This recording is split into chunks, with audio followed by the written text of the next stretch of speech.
اعوذ باللہ من الشیطان الرجیم بسم اللہ الرحمن الرحیم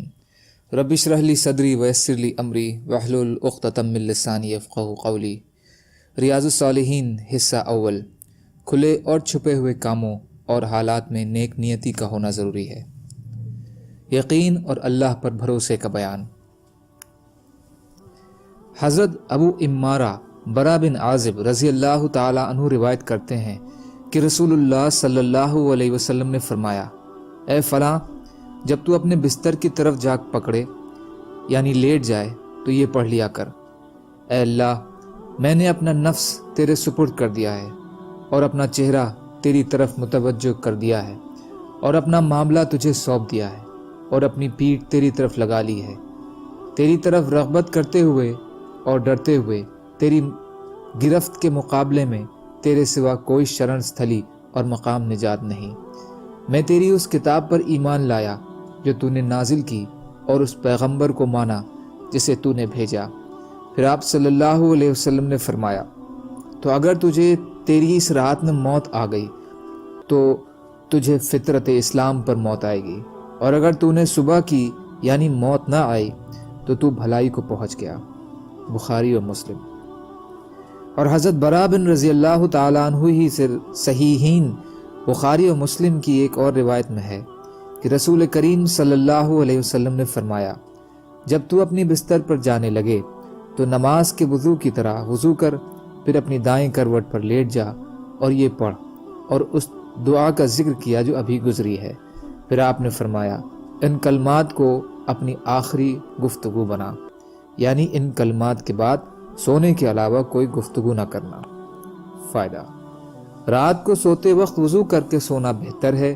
اسی طرح اس دعا کا پڑھ لینا بھی بہت اچھا ہے، کیونکہ اس میں اسلام اور ایمان کی یاد دہانی اور اللہ کی بارگاہ میں امن و عافیت اور سلامتی کی ونتی ہے۔ حضرت ابو بکر صدیق رضی اللہ تعالی عنہ عبداللہ بن عثمان بن عامر بن عمر بن کعب بن سعد بن تیم بن مرہ بن کعب بن لوئی بن غالب قریشی تمیمی سے روایت ہے، اور یہ ابو بکر ان کے والد عثمان اور ان کی والدہ تینوں صحابی ہیں۔ انہوں نے فرمایا، میں نے مشرکوں کے قدموں کی طرف دیکھا جب ہم گفائے ثور میں تھے اور وہ ہمارے سروں پر تھے، تو میں نے کہا، یا رسول اللہ، اگر ان میں سے کوئی اپنے قدموں کی طرف دیکھ لے تو یقیناً وہ ہمیں دیکھ لیں گے۔ آپ نے فرمایا، اے ابو بکر، ان دو کے ساتھ تمہارا کیا گمان ہے کہ جن کا تیسرا ساتھی اللہ ہو، یعنی ہم دو ہی نہیں بلکہ ہمارے ساتھ اللہ ہیں، اور جن کے ساتھ اللہ ہوں ان کا کوئی کچھ بگاڑ نہیں سکتا۔ بخاری و مسلم۔ فائدہ: یہ اس وقت کی واقعہ ہے جب نبی اکرم صلی اللہ علیہ وسلم ابو بکر رضی اللہ تعالیٰ عنہ کی میت میں مکہ سے ہجرت فرما کر مدینہ تشریف لے جا رہے تھے، اور مشرکین مکہ اپنی آپ کی گرفتاری پر بھاری انعام مقرر کر دیا تھا،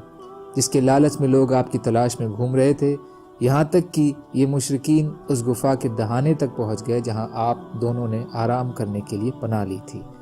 اس میں بھی رسول اللہ صلی اللہ علیہ وسلم کی شجاعت اور نڈر پن، اور آپ کا اللہ پر بے پناہ اعتماد و بھروسہ کا، اور اللہ کی اپنے خاص بندوں کی مدد اور دستگیری کا بیان ہے۔ جیسے فرمایا کہ یقیناً ہم ضرور مدد کرتے ہیں اپنے رسولوں اور ایمان والوں کی دنیا کی زندگی میں اور جس دن گواہ کھڑے ہوں گے۔ حضرت ام المومنین ام سلمہ رضی اللہ تعالیٰ عنہ سے روایت ہے، ان کا نام ہند بنت ابی امیہ حذیفہ مخزومیہ ہے، کہ نبی اکرم صلی اللہ علیہ وسلم جب اپنے گھر سے باہر نکلتے تو پڑھتے، اللہ کے نام سے، اللہ ہی پر میں نے بھروسہ کیا، اے اللہ، میں پناہ مانگتا ہوں اس بات سے کہ میں گمراہ ہو جاؤں یا کر دیا جاؤں، یا میں پھسل جاؤں یا پھسلا دیا جاؤں، یا میں کسی پر ظلم کروں یا مجھ پر ظلم کیا جائے، یا میں جہالت کا کام کروں یا میرے ساتھ جاہلانہ معاملہ کیا جائے۔ یہ صحیح حدیث ہے۔ اسے ابو داؤد اور ترمذی آدی نے صحیح سندوں کے ساتھ روایت کیا ہے۔ ترمذی نے کہا ہے کہ یہ حدیث حسن صحیح ہے، اور یہ الفاظ ابو داؤد کے ہیں۔